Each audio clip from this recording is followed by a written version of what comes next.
Ironmongery, axe friends. There's a word that needs to return to common axe parlance. Yes, fine ironmongery is the goal. Hope you enjoyed the video on the German ironmongery, Eisenwaren. I think that's how they pronounce it, right? Eisenwaren, ironmongery. It's awesome.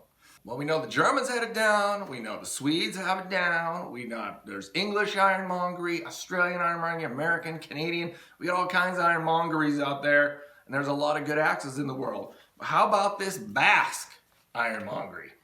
Are you familiar with this, axe friends? This was in the axe arenas and is advancing to the finals. They still have axe arenas out there. We'll get there. We're working on the work axe right now. And our subjects are coming together. Again, what are we trying to do? We're experimenting with shorter, lighter felling axes. Just going off people's personal experience that this is an effective design.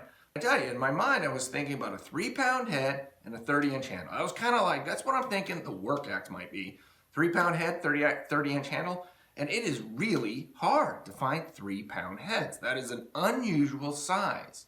They're out there, but they're hard to find. I don't got a lot. So we're coming in with some on the lighter side and a lot on the standard 3.54 pound size. But we're gonna see if these shorter handles improve the chopping performance. Axe friends, doing research for this video, I found an amazing story. Every Basque axe today is made by one man, entirely alone, in the town of Urnieta, in the autonomous community known as the Basque Country, which is part of Spain. Jauregi is the family name. Artisan axes is what the family's been making since 1926. The family's been making axes by hand for 3 generations and established its name and reputation by making race axes for a sporting community totally unknown to us. This is a whole other world of crazy all-day feats of endurance, complete with colossal trees, pit crews, town squares, massive crowds, and some sweet chopping pan options, I gotta say. Men cried, women fainted, and fortunes were made and lost in glorious contests of skill and strength.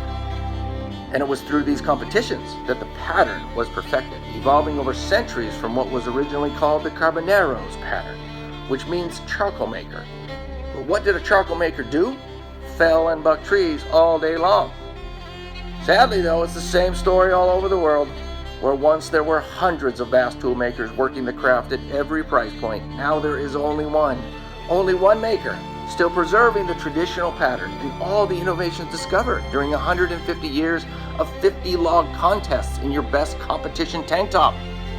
And that man is Jose Ramon Jauregi, the last of his kind, the last of the Mohicans, axe friends, the only one hanging in there preserving the old ways against all odds. The man is an axe saint, an axe Jedi. I am so inspired, I created an award. Jose Ramon, you are the first recipient of the Bushcraft Sisyphus Axe Effect Lifetime Achievement Award. Well done, no words really. And you get this video, sir. You get this video. Hell yeah, I made him an award. That's the epitome of craft. The epitome of craft. Thank God he's in the world. It deserves to be recognized, so I'm proud to do it. But let's break this down technically and see why this thing cuts so well. Pretty interesting. This axe basically turns everything Dudley Cook said on its head. The Basques have taken the night train to Oppositesville on axe design. So they got like this axe Tesla to Dudley Cook's Ford, a Sun Tzu to Dudley Cook's Clausewitz. It's got the curviest bit in the business, and the pattern is just totally its own. The bit alignment is actually pretty typical of modern axes, but it's on a very short, thin handle, right? It has no pole at all. The handle is slip fit, and it's made of beech.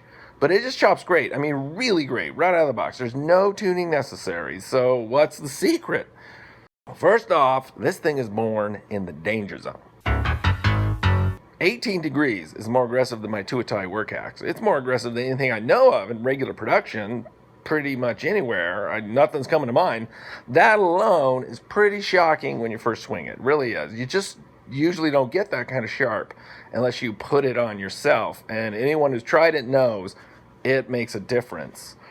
but the whole geometry on the head is really unique.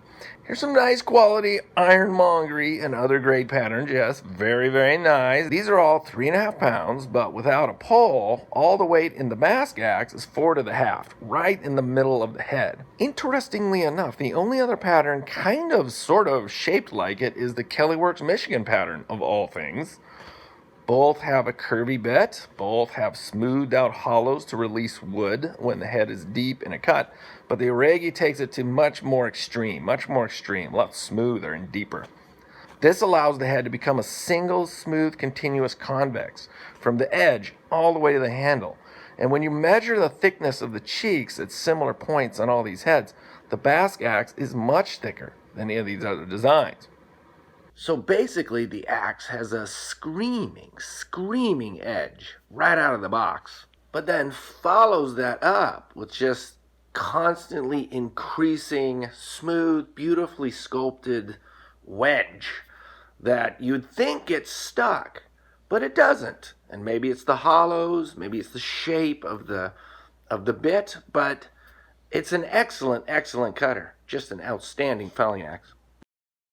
If there is a weakness, I'd say it is the handle, though.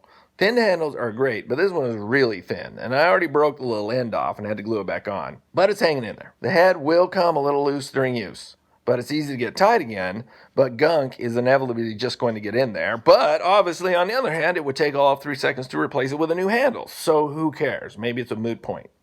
Maybe after the Axe Arena Finals, I'll pair it with something different, but for now, this is definitely in that short-handled work axe category, even if, like so many of the other ones, it's a little heavy than what I was going for.